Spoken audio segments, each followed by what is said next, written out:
Now step into the incredible, amazing future as we go exploring tomorrow.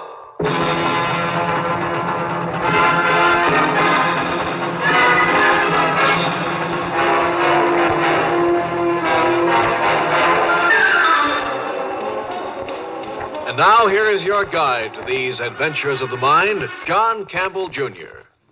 For many years, a lot of us have been interested in considering the possibilities of meeting other life forms, other intelligent beings from other stars. Now, if there is life out there, some form of life, and remember, it may be beyond our most far-fetched imaginations. If there is life, and we have our own Earth ships going out in constant, regular deep space exploration, someday, somewhere, maybe even out in the gas cloud of the Crab Nebula, sometime we will meet.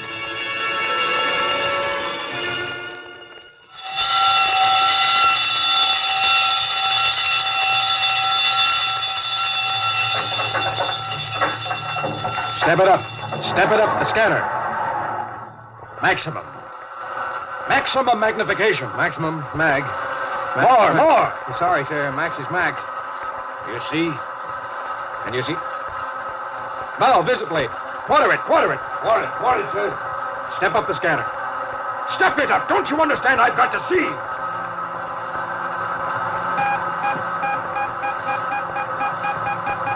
Nothing. According to the reading, Captain, nothing, sir. Sir, Captain, hold it. On the bow quarter. Huh? Solid object. 80,000 miles, sir. 1 o'clock. Unknown object changing. 12 o'clock. Sound collision.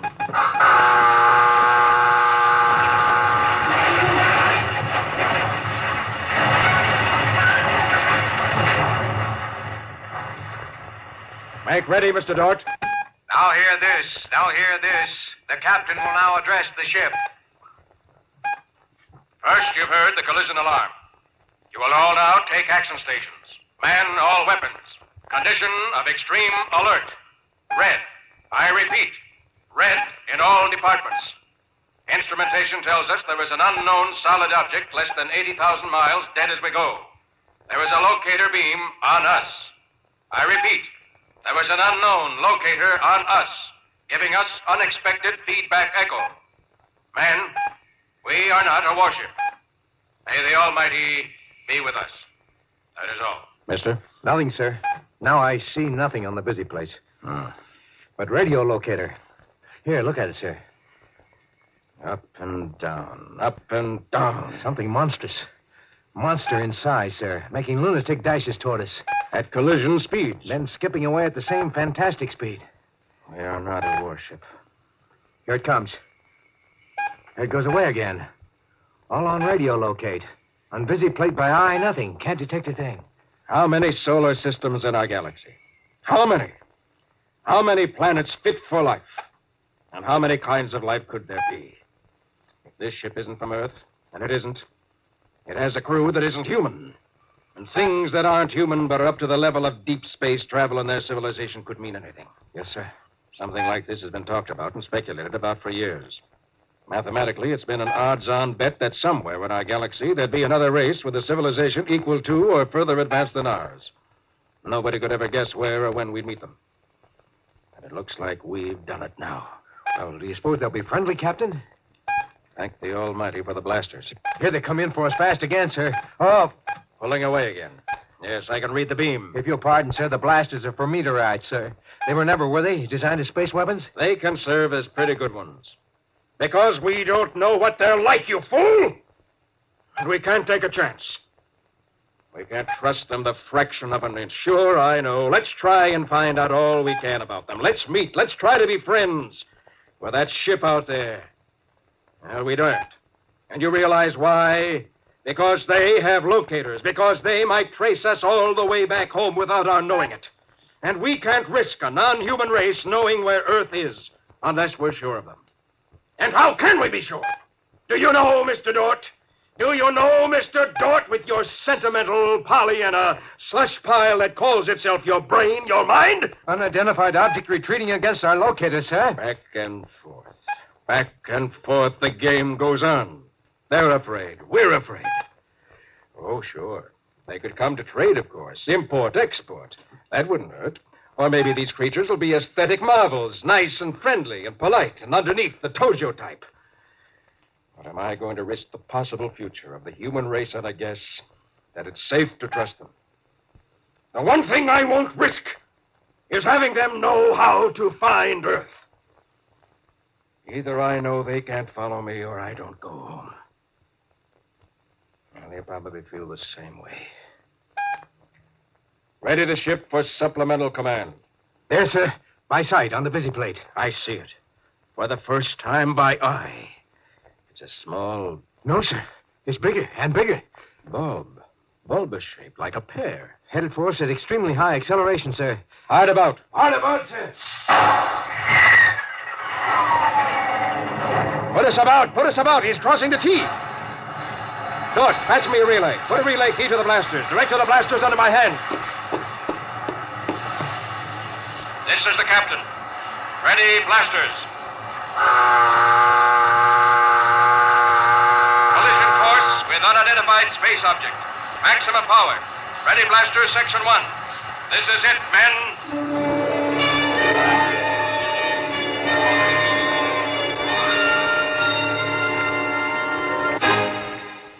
Exploring Tomorrow continues in just a moment. All of us, as American citizens, believe in our inherent liberties and freedoms, such as the freedom of the individual to choose and elect his own national representatives. It has been said that there is only one ruling class in America, the people themselves, who, through their vote, have established the law of our land. The real importance of this freedom depends on our accepting the responsibility not only to know what we are voting for or against, but also to choose our leaders for the best interests of the nation. So, accept your responsibility and ensure your freedom. 2 spaceships, 2 scientific expeditions, each uncountable miles from their own home. One from Earth, one from where? The other ship stopped, Captain. Cut power. Quite stationary, sir. Captain to crew. Steady as you are. Unidentified space object, now stationary. Do not fire. I repeat, fire only on command. This is a trick. You will fire only on command from myself and only when verified. As you are. Stop dead, sir. They are. Dead for sure. Have a look. How far do you make them? Range 20 miles, Captain. Now they're sending modulated shortwave at us, sir. Frequency modulated? Yes, sir. Yes, I see your needle. Apparently a signal. Not enough power to do any harm. Look up in the left bow busy plate, sir. There's something now. Yes, I see movement on the outside of their hull. Their cold black hull. We shine like a mirror. Did you ever hear of a jet black spaceship, mister? We want to reflect the sun. Perhaps they... Want or need to absorb heat from a passing sun. Yeah, I know. Now, what's that thing? Small, round, whatever it is, it's coming out of the side of the ship. Watch. Huh? You're dripping sweat on your instruments. Oh, I'm sorry, sir. Yes, I realize what they're up to. They sent anything toward us, it might seem a projectile or a bomb. So they come close, let out a lifeboat, and go away again.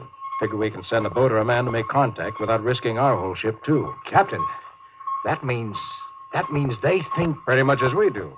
Yes, I'm glad that finally occurred to you. Mr. Dort, by law of Space Command, I'm not allowed to leave my ship except to jettison. Mr. Dort, this is not an order.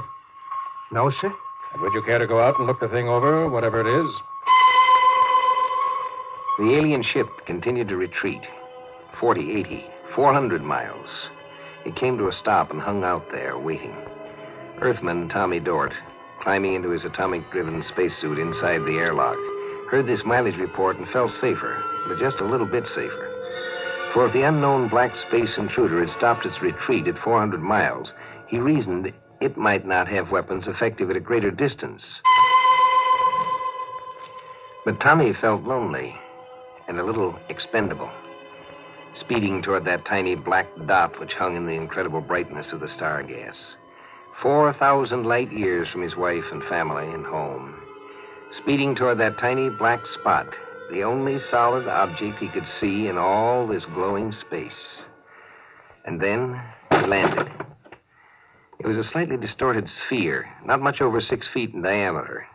There were small tentacles or horns projecting from this black space orange. They looked rather like the detonating horns of an old-era submarine mine, where there was a glint of crystal at the tip of each. Then through his suit he began to feel vibrations. A section of the rounded hull beneath his feet opened up. He moved sideways fast. It opened up and out. And when he looked inside into the now open insides of the little sphere, no, he didn't see the first non-human civilized beings he expected. What he saw was simply a flat plate, and on that flat plate a dim red glow of light came and went. Even inside the protection of his spaceship, Tom Dort felt the hairs in his neck rise and bristle. In momentary terror, he pressed his sleeve button, switch communicator. Very good, Mr. Dort. Don't panic. No need to panic. Fix your scanner to look into that plate. Harry, these creatures are our equal. But, sir... They dumped out a robot with an infrared visiplate for communication is all. Not risking any personnel. Good SOP for them. Whatever we might do would only damage machinery. That's good. That means they value life as you value yours. Maybe, though, they expect us to pull you with a sphere in on board. And it may have a bomb charge that can be detonated when they're ready to blow for their own home. I'll send a visiplate out with a man to face one of its scanners. You return to the ship. Well done, Dort. Yes, sir. But which way is the ship? Head straight away from the Double Star. We'll pick you up, Dort.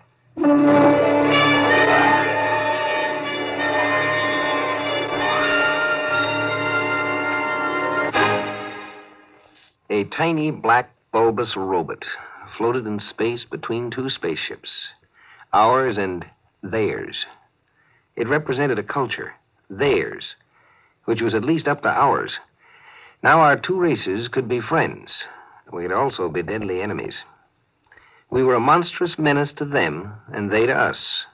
And the only safe thing to do with a menace is, of course, to destroy it. This truce, weeks and weeks. It's starting to get the crew. Mr. Dort. I'm busy. Still calculating, Captain. Let's see, where was I in thinking? How do we establish friendship without risk of treachery? Friendship is based upon confidence. Or is it? Can confidence be established on a foundation of necessarily complete distrust? If you can be patient a bit longer, sir, I think I've figured out a way we can talk their language. I mean, communicate. Since they seem to be stone deaf. You can. I think, sir. You can? I believe now, sir, we can say almost anything we wish to them and understand what they say back. But, of course, sir, you'll never be able to know how much of what they say is the truth. Well, neither will they about us. Go on, mister. Well, I've managed to hook up what amounts to a mechanical translator. We showed them our recorder in the vision plates, and they showed us theirs. They record the FM direct, I think. Now, they don't use sound at all, even in speech. My guess is, sir, that they use microwaves for what you might call person-to-person conversation. I think they make shortwave trains as we make sounds. Telepathy? Yes, sir. I think, sir. I'm ready if you are. If you are, that is prepared to talk with the skipper. Turn on your mechanical translator.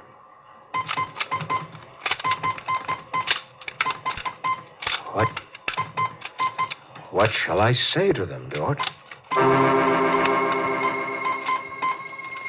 What shall I say? They're waiting. They keep sending something like a CQ. They're oxygen breathers, sir, and they appear not too dissimilar in certain ways. I'm sure I detected signs of irony. Irony? I mean, sir, that implies humor. In other words, sir, I think they could be likable. All right. Send this. Aye, sir. They're acting suspicious. All right. Say, the appropriate things about this first contact of two dissimilar but civilized races, and of my hopes that a friendly intercourse between the two peoples will result. Excuse me, what appropriate things? Oh, just a second, sir. The skipper sends you the following, quote, "That is all very well, but is there any way for us to let each other go home alive? I would be happy to hear of such a way if you can contrive one. At the moment, it seems to me that one of us must be killed." Unquote. All right, then. Send this. Look here out there, whoever you are. It looks like we have to fight, and one batch of us gets killed. All right, we're ready if we have to. But if you win, we've got it fixed so you'll never find out where Earth is. And there's a good chance we'll get you anyhow. We've stayed here a month, and we've swapped information, and we don't hate each other. There's no reason for us to fight, except to protect our races. Well, he says, sir, yes, all you say is true, but that his race has to be protected just as you feel that yours must be. He says, quote, "Perhaps this will help us to think clearly. Suppose we make it so we can't find each other's home planet, but leave a way to communicate in the future. So work out grounds for a common trust. If our governments want to be fools, let them. But we should give them the chance to make friends instead of starting a space war out of mutual panic," unquote. All right, I have it. Send this. Okay, sir. Whoever you are, let's swap spaceships. Send it, send it. He answers, "Interesting. What is rest of your swapping proposal?"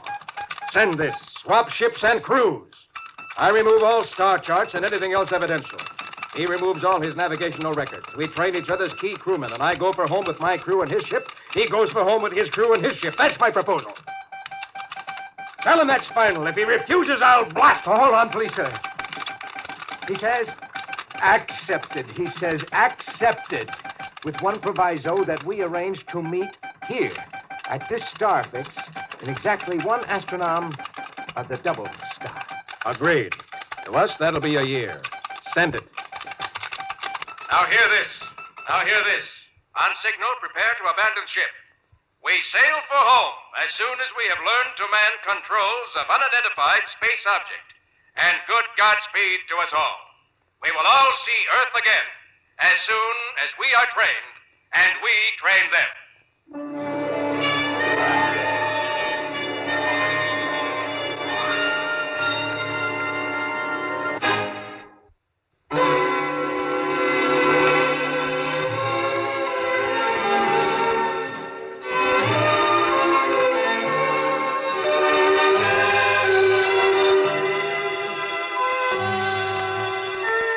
There's a hidden assumption in the story we just heard that any intelligent entity can and may lie. I wonder just what a lie is and why it is that we expect intelligent entities to lie. Could a machine lie? Could an intelligent machine lie? Well, next time we have a discussion on that I think you'll find interesting. It's called Liar.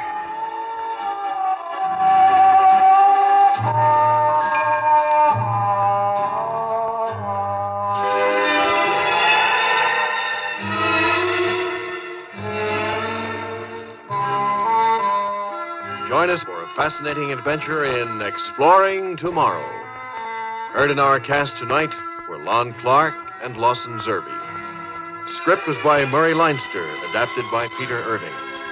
Produced and directed by Sanford Marshall here in New York. Bill Maher speaking.